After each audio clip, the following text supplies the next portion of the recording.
River Road, you got me running way back home. River Road, you got me running all night long. You got me singing some canal boat song. River Road, you got me running all night long.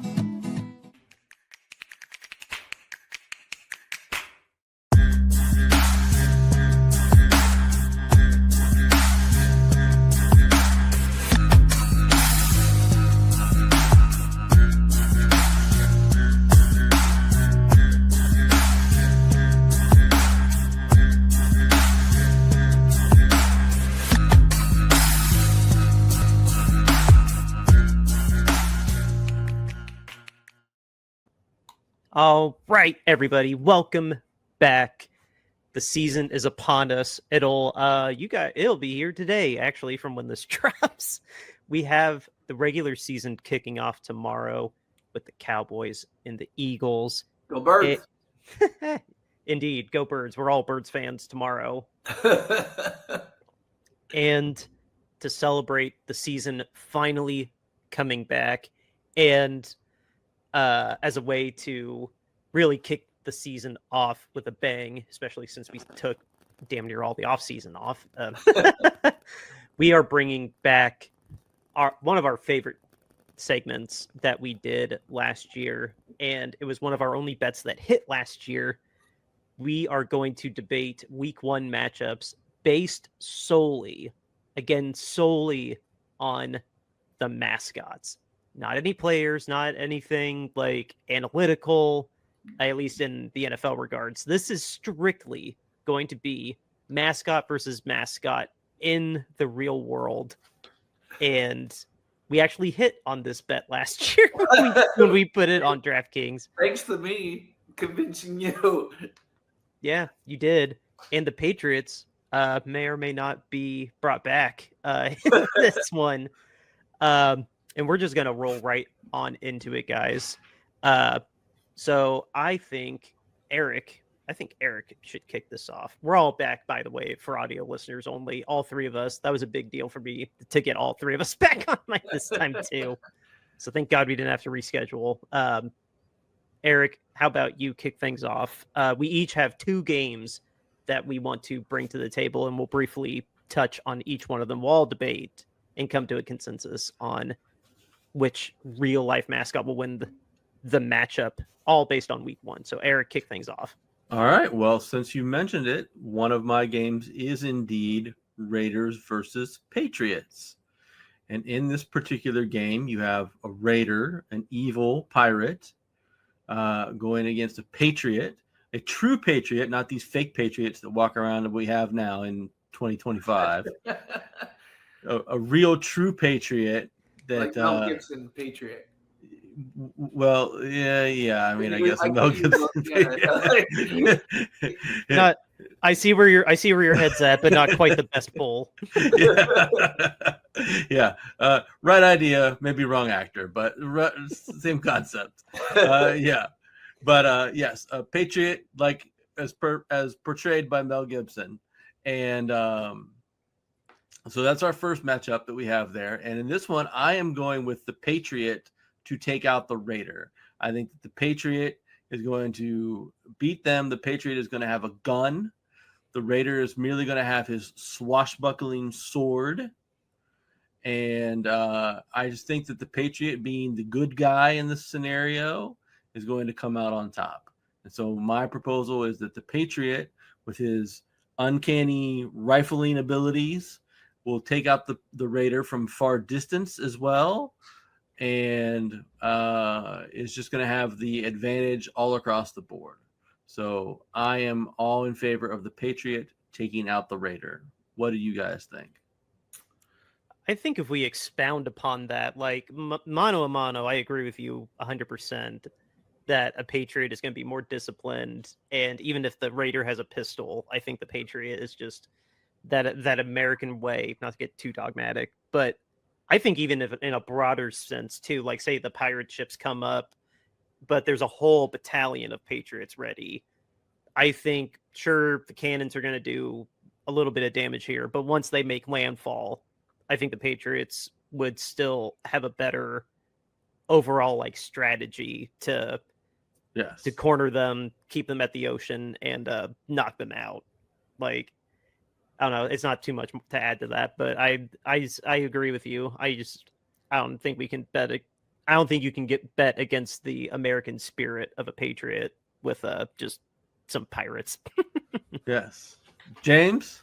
I see your point, but if we're talking about the portrayal of Mel Gibson Patriots, muskets are highly inaccurate. They are not rifled. So it's a lot tougher for just the average Patriot to hit his target. Also, their reload time of a musket takes serious. It's pretty hard to get it to go. You'd be lucky if you could probably get maybe 2 shots out in a minute. Okay. So the Raider would just basically have to survive being shot at the first time. And while they're reloading, you can easily come up, slice an arm off, slice a head off, whatever. So I mean, there is the Patriot spirit, but if we're talking like they're going to use muskets aren't really the greatest weapon in the history of the world. And like I said, like to reload it and do it all again, I think the Raiders would have a fighting chance in this. So, Well, I don't discount that the Raiders may have a fighting chance, but I think in the end the Patriots going to win out. You got to remember the Patriots going to have that little knife thing on the end of his musket too, right? So you can still jab the Raider. Yeah. Bayonet. Yeah. Yeah. So the Patriots going to be able to jab and slice at the Raider too. Those are all very fair points, and I obviously trust you being the veteran here as well. Oh yeah, for sure. Yeah.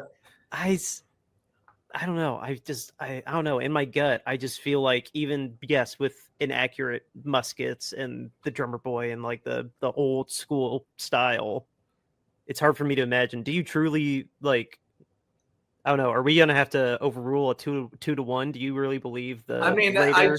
like I said, like I personally like I think in this case we're giving Patriots too much. I don't know, too much credit that they would just simply, I guess, overmatch the Raiders or just defeat them. I think Raiders, first of all, would be crafty enough to figure out, a way to have a decent strategy to go against them.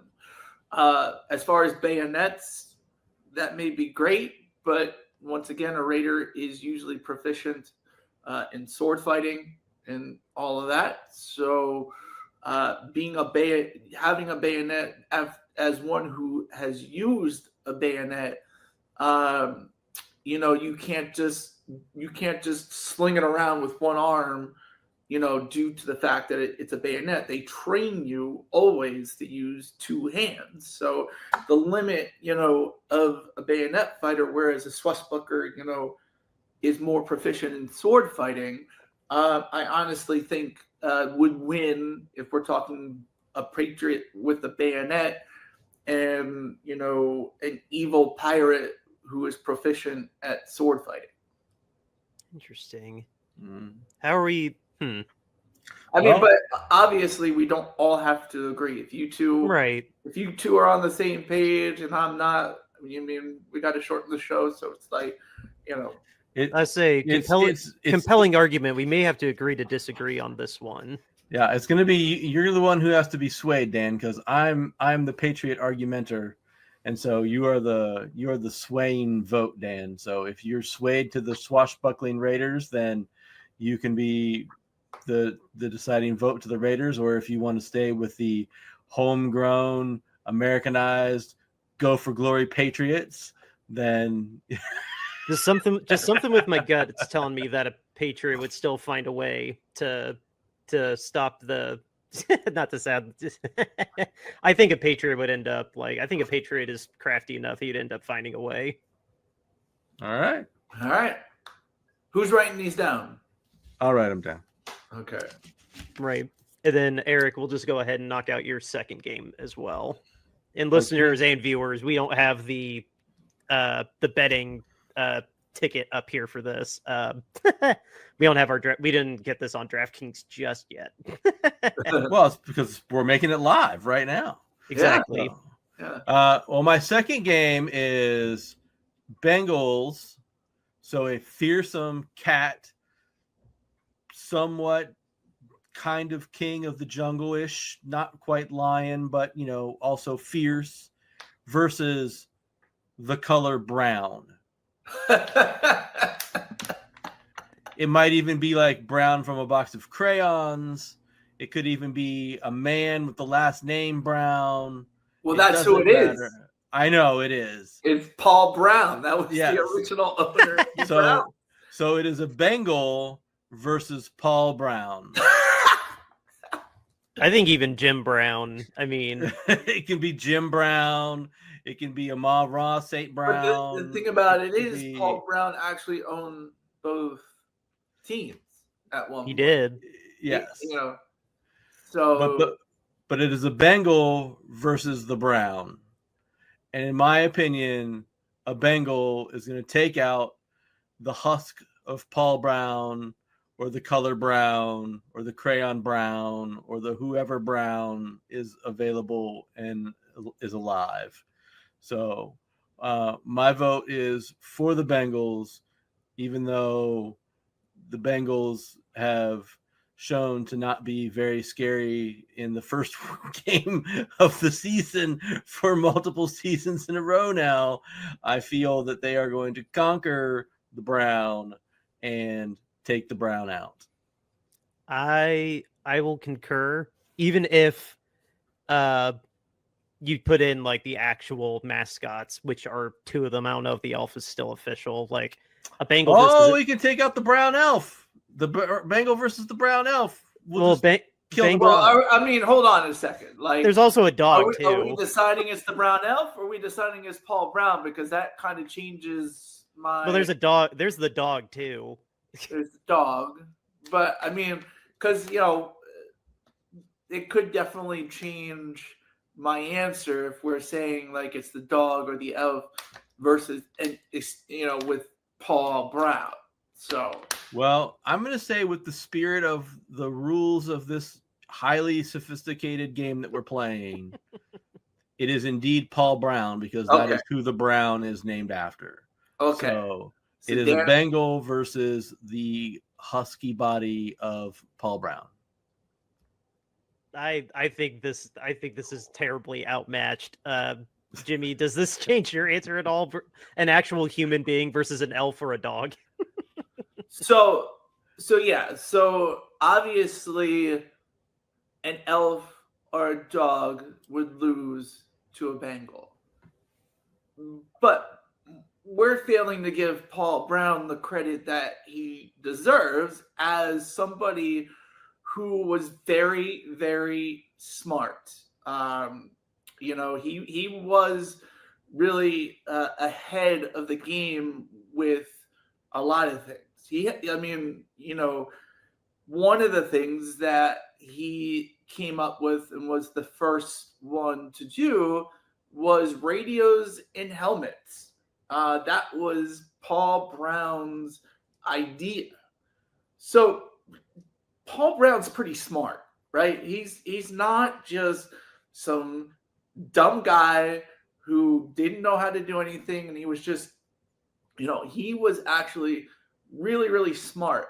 So I think if we gave Paul Brown enough time to prepare, like a whole off season, let's say, to prepare to take out a Bengal, I think Paul Brown would win. Okay, let me throw this wrinkle in. How old is Paul Brown when he's attempting this challenge? Well, and who's got the home field? Is he just surrounded by the jungle, or is this a Bengal tiger walking down the street of Cleveland? Oh, well, it is a Bengal tiger walking down the street of Cleveland in this scenario because it is in Cleveland. Okay. I being the deciding vote on this again. You know what? A Bengal tiger just in the city, I think home field advantage is going to end up being in Jim's favor. I think he would be familiar enough to find a way to like trap it in an alley or trick it to jump into traffic. I kind of I don't know. I'm kind of Now Paul Brown is Tony Stark. He's not beating him up in a tech suit. I think a Bengal's going to be very confused and frightened in the city of Cleveland, like a lot of people should be.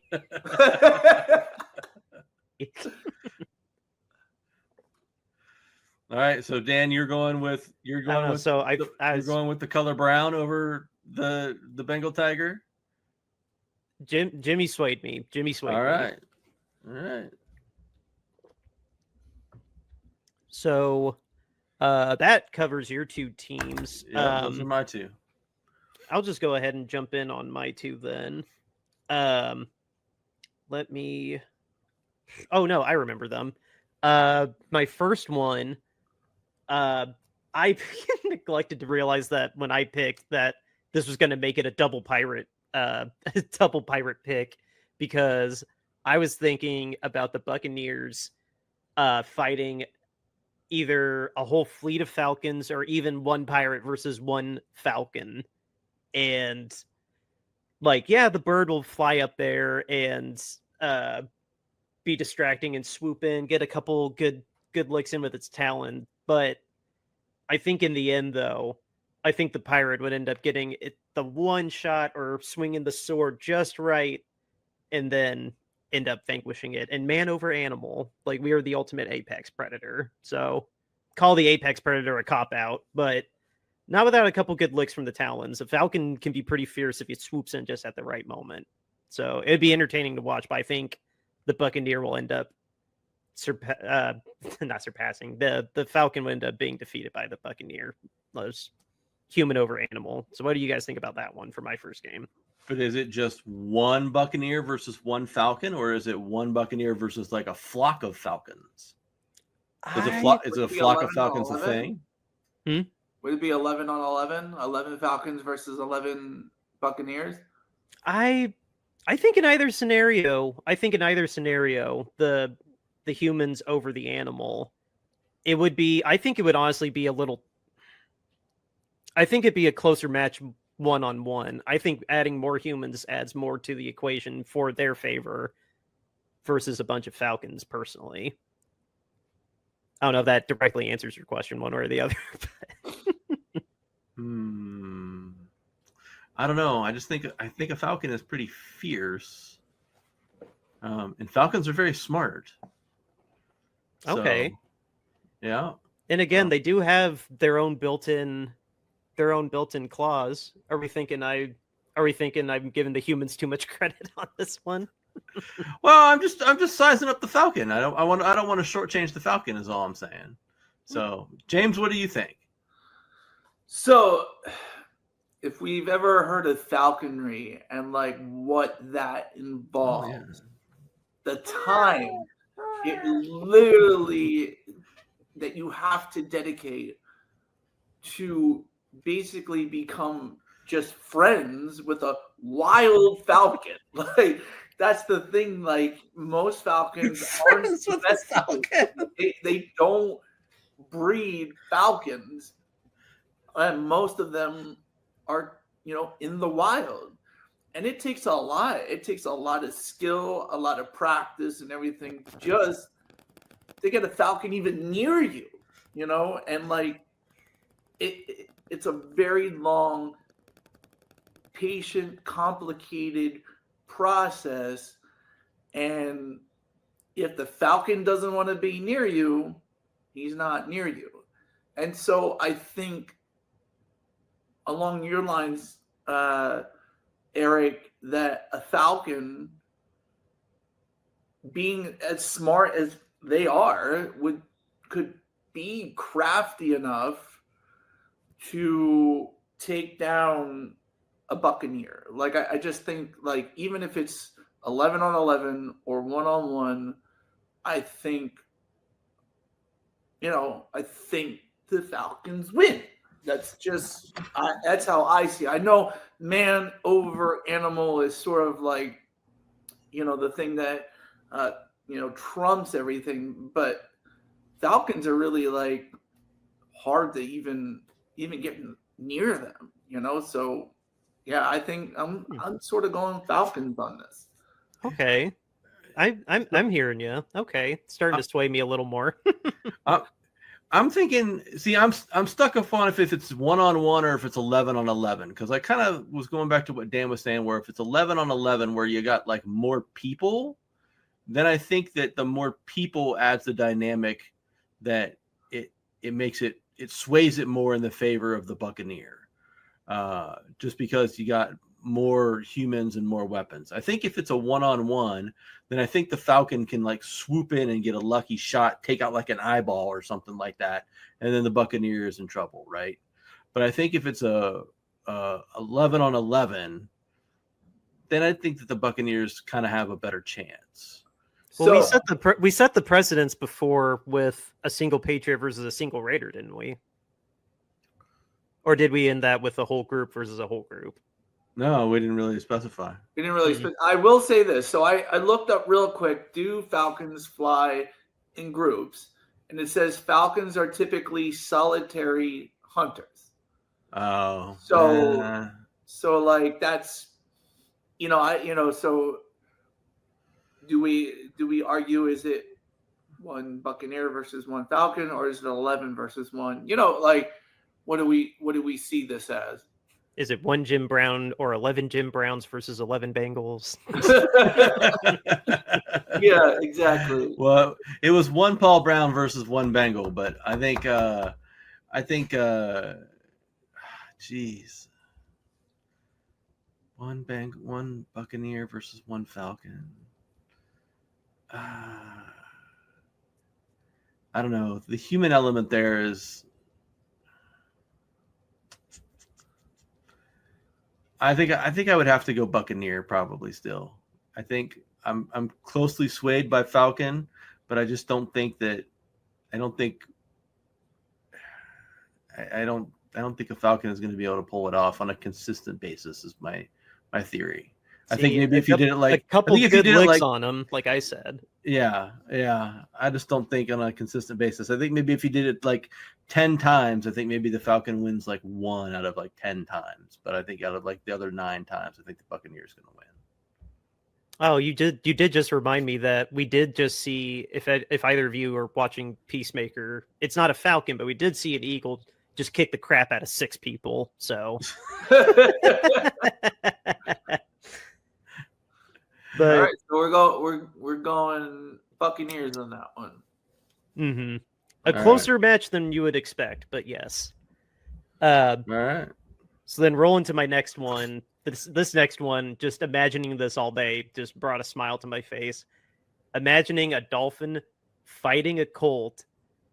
This, James, you and I have experience with dolphins. We were very fortunate to be in a work environment to see them up close every day. Given a colt by its very name is a smaller, younger horse. It seems way too lopsided for a 700-800 pound fish to not beat the ever living crap out of it. Or mammal, correct? Yeah. Right. It's hard for me to imagine this mammal that's 700-800 pounds not kicking the absolute crap out of a dolphin or out of a colt. Where is the matchup at? Yeah, who's home, who's away? Oh, that's a good question. I can't remember offhand. I'll tell you. That'll determine my answer. It is in Indianapolis. Oh, I did not. Okay, I was just imagining a dolphin just wailing on a colt. But okay, with it being on. So now it's a fish out of water. So now with it being on land, like, okay, we got to be fair and give the dolphin a little bit of like a pool, not necessarily a moat completely surrounding it, but I don't know. Unless the dolphin gets like perfect timing, like jumps out of the water and body slams it just right, now it's clearly in the Colts' favor. And even still, I mean, I don't know. Even still, like if it flips just right, it's still kind of hard unless the Colt is able to pin it on the ground, like and keep it from getting back in the water. Is the colt? I don't know that much about young horses. Is the colt? I mean, so like a horse, all it does is its main thing is it kicks, right? I mean, that's it. It kicks. So I mean, it can trample. Okay, but does like a young horse know to do those things? So I mean, does a colt know to kick? Not with any kind of great coordination that I'm aware of. I've fortunately never been kicked by a horse, so I have no idea how that works. Yeah, same. But I'm envisioning I'm envisioning when I envision a colt, like I envision like wobbly little topsy horse that kind of like stumbles around, right? So, right, and that's what I mean. Like if the dolphin times its jump just right, or flies out of the water just right, and does like a Jackie Chan like spinning tail slap, it will knock that colt out, and then it would just need some help getting back into the water. It can't just like flip flop into the water again. It would be very funny. Maybe it could if it was young enough. James, so it looks like we actually like have to choose a breed because certain colts are smaller than other colts. Looks like certain. So like a Clydesdale colt is going to be big, right? So a colt is under 4 years old. The small ones are 5 hands, which 1 hand equals 4 inches. So it's 20 inches. Or you're talking about a Shire that can reach 19 hands or more. So that's, that's a big horse. 80 inches, which is like what? I just asked ChatGPT 2 if it was based on a specific horse, and it said no, just young male horse, usually under 4. Yeah, but I mean, it's a young male horse, and with different breeds of horses, so it's like, how do we figure out which colts are the colts? I say let's go off of the design of the old like 70s look, which is kind of Bronco-esque, I think. Like somebody could ride it. Yeah, like a young riding horse, as specific as that was. But we would go like it's 19 hands or like 6-7 feet, right? Is that? I think so. Right, like Eric, did you pull up what the old Bronco or the old Colt looked like on the throwbacks? No, I did not. So I was just Googling something else. Your ChatGPT thought put me in some sort of ChatGPT like pitfall. ChatGPT says that the dolphin in a neutral environment. First of all, it says in water the dolphin wins easily. It says a colt can't swim in effectively deep water, but we know that it's on land, and it says the colt wins by default because the dolphin out of water can't breathe for long and will dehydrate quickly and is essentially helpless on land. So, but it says in a neutral arena somehow. There's a little puddle for it to be in. yeah, and it says in a neutral, like with zero gravity, we're both water and land sections. The dolphin would have the edge, agility, and intelligence. The colt would have the advantage in brute force and speed on solid ground. Still, this is highly hypothetical and unrealistic. Thanks for that last note. Really, ChatGPT? I did not know that. Yeah. It says there is no fair fight here. The victor is whomever has home turf. Dolphin in water, colt on land. So I think it all comes down to where the fight is. So we may be overcomplicating it. So beyond what it is. Okay, so the level of realism that one could afford in this scenario the Colt would probably win by default because it could end up pinning the Dolphin on land and trample it, whatever, or even just keep it from getting back into the water. Yes. Yeah.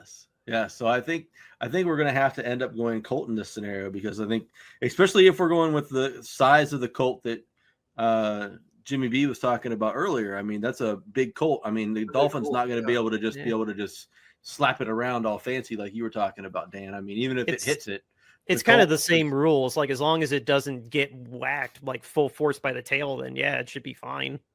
Yeah. So I think I'm going Colt. I think we have to go Colt on this one. Yeah. Definitely not the turn I was expecting. Imagining, well, no, you all swayed me in the correct way too. I was just imagining a Colt kind of like trotting in the water, and the Dolphin just just having its way with him. Well, home field advantage is important in these matchups. True, very true. Definitely is. Okay. All right, Jimmy. So now you got your 2 games. Moving at a decent pace. So I picked my first game, Chiefs versus Chargers. So like,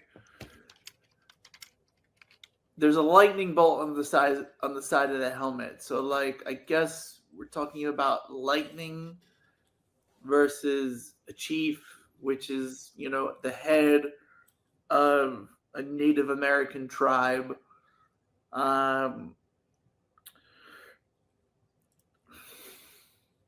The lightning's just gonna obliterate it. An earthly element versus a human.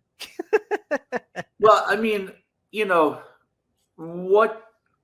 what do we feel necessarily is directing the lightning? Because really, your chance of getting hit by lightning is like 1 in a million or whatever. So does the lightning bolt have anything directing it to the chief? Otherwise, it's like the chief just goes in his teepee, it's wood, whatever, and then rides the storm out and then wins. I would say the spear, but the spear would be rock and wood. There's no metal to attract it. Yeah, that's true. And the chief could also be like a shaman too, right? I mean, he could also be like one of those guys that kind of like, back in the day that, they thought controlled the elements, or maybe did control the elements and stuff like that. Okay. That is true. And they could do a reversal of the rain dance if that's not a reversal of the rain. So like a sun dance. Yeah, exactly. There's some stuff going on that he could pull to truly control the weather like that. Like, I mean, ultimately though, really, we can't, other than conspiracy theorists, we can't control the weather technically. That's not what Marjorie Taylor Greene tells me. True. That is true. Exactly. There are conspiracy theorists that say we can control the weather. Ultimately in my world, in my beliefs, I could say God, the ultimate creator, is directing the lightning bolt. If I believe that realm. So, if God is involved necessarily directing the lightning bolt, then yeah, the Chargers would win, I think, because, randomness, at least I believe with God, there is no randomness. It's all, coincidences, all has meaning and a purpose. So I think that if we have a higher being controlling the lightning bolt, that it would overwhelm the chief. That's a good point.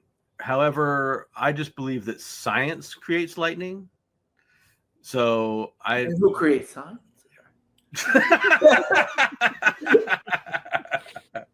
I think science just is. So, So I like the earlier statement where you made that Lightning, misses people, the vast majority of the time as it is. And so, yeah, I think the Chief can just kind of just ride it out in his little tent TP or tent or whatever. And it'll be just fine. Think too, the likelihood that the 60 minutes of game time, so to say, within that 60 minutes would be the 60 minutes that the Lightning struck once. Like, I think all of this considered in there too. I don't know. As much as I don't want the Chief to win, I think the Chief would end up winning. How condensed is the area in which the Chief is located and where the storm occurs? So is it like a big vast area where the Chief is located and the storm is passing over? Or is it isolated down to like a football yards. Field? Huh? So 120 yards, right? The football field. And so the storm is just over top of the Chief for an hour for 120 yards? Yeah, I mean, and it's charged, like... Ooh. Now you telling me that. Now I think there's a lot greater chance of Lightning hitting them. But it could still also hit just all around the stadium, too, because the stadium is so much taller than the Chief. Yeah. However, another thing to consider is Chiefs, this is just how it was, are men. And men are 4 times more likely to get struck by lightning than women.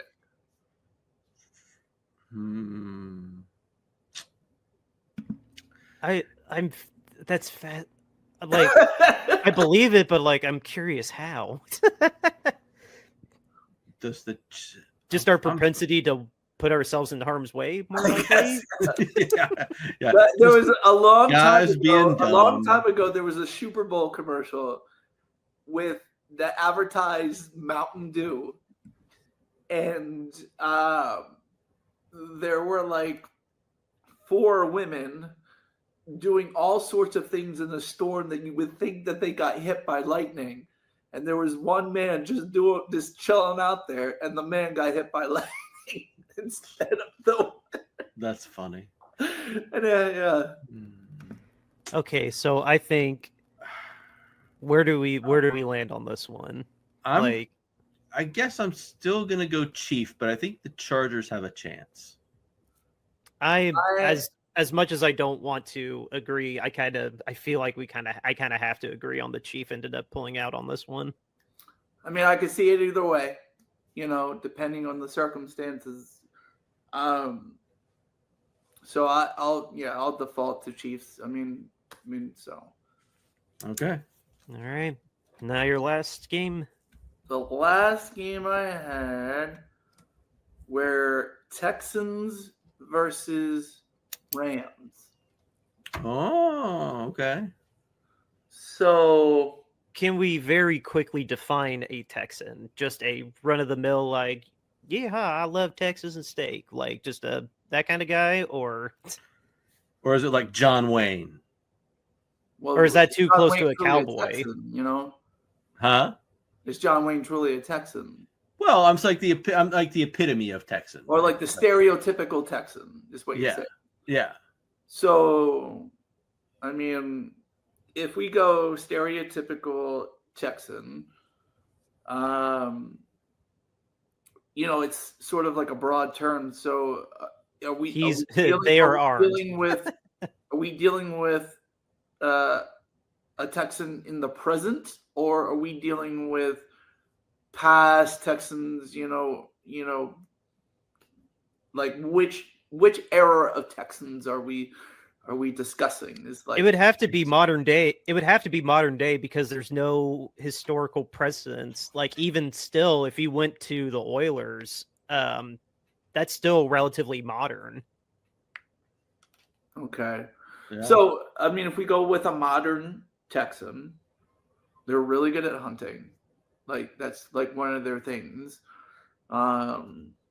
They could definitely, I see, outsmart a ram and kill it easily. I swear. That's how I think. Where does this matchup take place?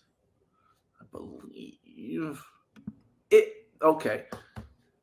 If it takes place you know, if we're looking at if it takes place in LA, do we really consider that home field advantage for the Rams? Like, but that's the point. The Rams don't have home field advantage ever. This is like the ultimate hunter gatherer. Like, I think we're putting like the epitome of like maximum hunter against an animal, and I don't know. In the cityscape of LA or Houston, I don't know if the Ram would have an advantage either way. Let me see who's at home. This is basically Joe Rogan versus an animal. So the Rams are the home team. Okay, so now the Ram is in well, it could be out there by like the Hollywood sign, right? So I mean, it could be out there in the mountains of the Hollywood sign. We've taken, well, yeah, I guess out in the valley. Yeah, we could say LA because we did the home field Brown versus a Bengal in Cleveland versus. Yeah, we put the Bengal right in the city of Cleveland, and we made that a crux of how Paul Brown won the battle. So the Ram could take him out of the city into the valley. The valley's only a couple miles outside of like LA proper. Well, if let's just say we're talking modern day Texas. No way you get a Texan to go visit California and they're biased against California. They never even set foot there. They would rather go anywhere else in the world than to California. Like that's the truth. I think if like they, they're like, you know what? Let the Rams win. Let them win this one. I don't want to go to California. Okay. Really hard to argue with that. I might have to call it on that. They're too busy trying to get the Californians out of Texas. Like, that's just even more reason why they would even consider going there. Oh my gosh. I think that point has to trump all the rest. We also just alienated every Texas fan that listens to our podcast. I would say the Rams too, but like, why would they hate listen to us? Like, thank you if you are, but we'll be at Levi's South week 4, isn't it? 5. Oh, okay. I was gonna say I know we go to the Thursday night game. Oh, of course. Yeah. Hell yeah. Hey, why aren't we wearing our alternate uniforms that week instead of week 18 when it doesn't matter? Yeah, Not likely. I know. It would be nice. So, well, I don't have any it's Rams. Rams win. Yeah. Hell yeah. We gotta go Rams. Right on. All right. So our ticket will be Patriots, Browns, Bucks, Colts, Chiefs, and Rams. Okay. Hell yeah. All right. That is our ticket, guys. Write that down because I don't. You just muted yourself. Yep, I hit my mic right on the mute. So yeah, write that down because I don't have a graphic for that. And yeah, if luck strikes twice, you might get a happy little payout out of that because week 1 is very unpredictable. It is. It is. I was looking at the week 1 games here before we were waiting on you, Dan, and I was like looking at the lines and stuff like that, and I was just like, oh, this looks terrible. I don't have any idea what to bet coming up this week. I mean, none of them were wider than 3, I bet, right? Are you able to create the ticket now so we know how much our odds are or whatever? Oh, I can. Yeah, I will. You do that while I go ahead and give a shout out to our sponsor coming back for a 3rd year with us, RoyalRetros.com. RoyalRetros.com is your go-to place to get yourself an authentic throwback jersey, whether it is football, like we are all fans of, or any of the major sports, basketball, baseball, soccer, hockey. They got you covered. But for all of us Bay Area fans, go check out the Candlestick collection. It's curated with us in mind and baseball giant fans as well. Go there, find something that you like and throw it in your cart, and then use the promo code Shady Sports, and that'll get you 10% off of the entire order, not just from the Candlestick collection or special deals. 10% off of your entire order with the promo code Shady Sports. at royalretros.com. One more time, it's promo code Shady Sports to get 10% off of your entire order at royalretros.com. Helps us out. It helps the Shady Sports Network out. And we thank you for helping out our sponsor, Jimmy B. Let the people know about our t-shirts. So, guys, if you follow the show, we have basically a cause that, we don't think that there's very much accountability of the owners in the NFL. As we all know, if a player does something, it's frontline news. Everybody knows about it. It's reported by all outlets at all times, pretty much. But when an owner does something, usually the news is a little quiet on it, doesn't really push it or whatever. Case in point, the owner of the Saints was implicated in helping the Catholic Diocese of New Orleans hide the priests that were pedophiles. Most people haven't heard of it, don't even know it, and are caring about other things than that because the story has been buried time and time again. So with that in mind, we have decided to take up our cause and say owner standards are less than player standards, hashtag owner accountability. For $22.99, you can get our cause shirt that goes different colors, different sizes, different styles. All these shirts and the proceeds from these shirts will go to Mountain Comprehensive Care Centers in Kentucky. So none of the proceeds will be kept by us. They will all go to that charity. Next up, we have our podcast logo art. This is the art that you will see on our profile pictures, whether it be on Spotify, Apple Podcasts, or wherever you listen to us or wherever you watch us. This is the podcast logo art. $22.99 gets you that in a t-shirt, and we have different styles and different sizes of that. Next up, we have our alternate logo art. This comes in different colors. $22.99 gets you in a t-shirt, or we have different sizes, different styles as well of that. And finally, our mascot, a peanut, eating peanuts while cheering on his San Francisco 49ers. $22.99 gets you that in a t-shirt. Different styles, different sizes. It's for a good cause, guys. Donate to Mountain Comprehensive Care Centers today. Yep. If you want more information on them and the link to the store, like James said, go into our show notes here on YouTube, or just scroll a little bit on your podcast platform that you listen to. And, that is all we got for this episode. After you tell us how much the payout's going to be. Yeah. So we're each chipping in $5 still, right? Yeah. Okay. So it's plus 4,026. So the payout would be $619.04. That'll be a nice little bonus. Oh man, I'm so happy. This is like the only time of the year that I get into sports betting, so I'm excited. Just quick thoughts on us versus the Seahawks. That is our week 1 matchup.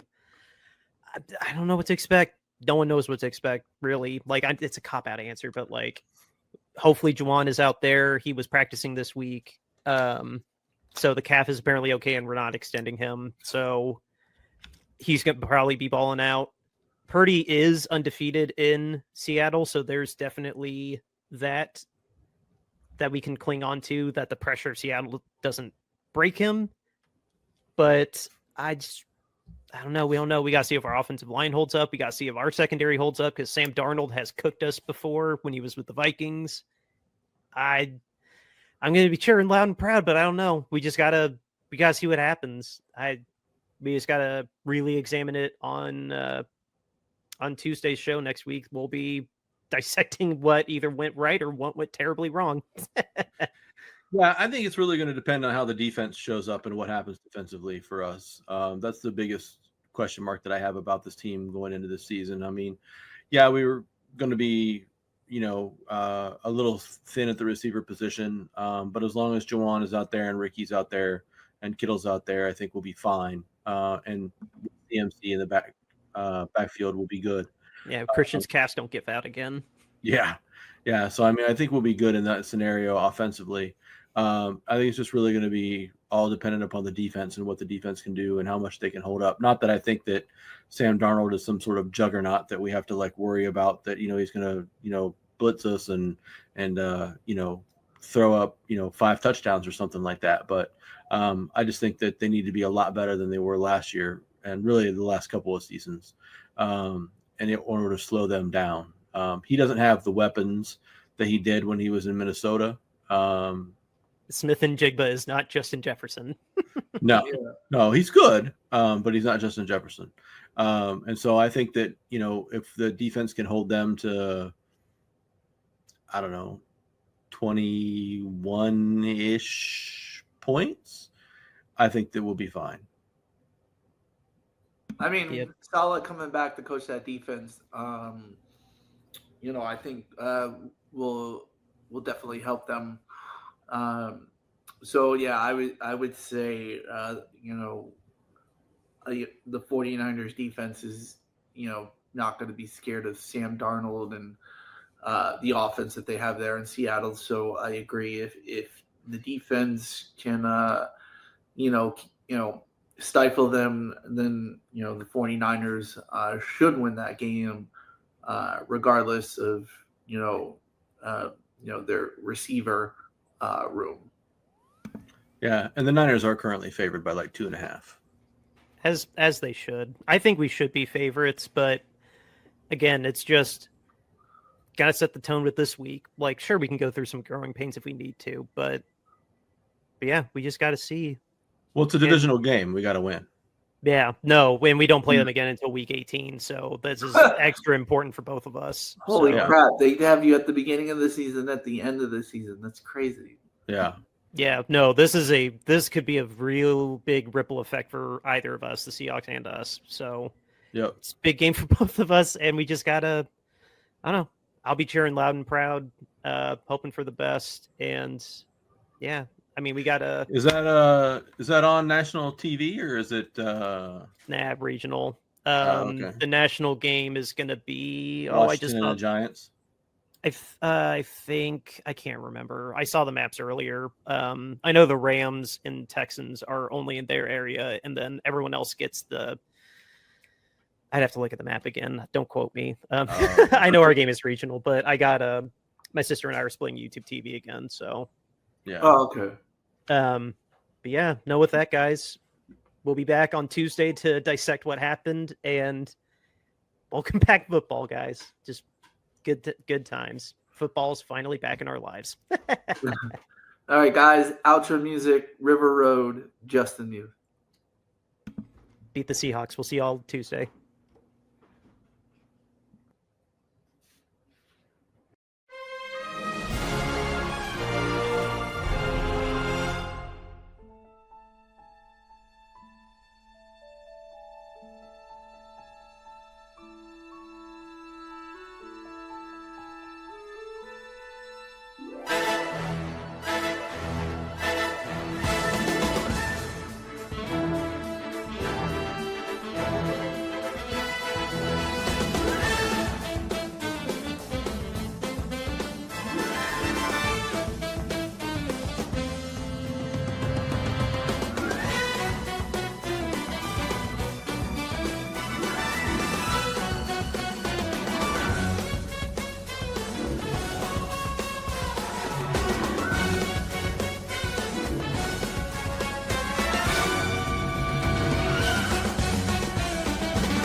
River Road, you got me running way back home. River Road, you got me running all night long.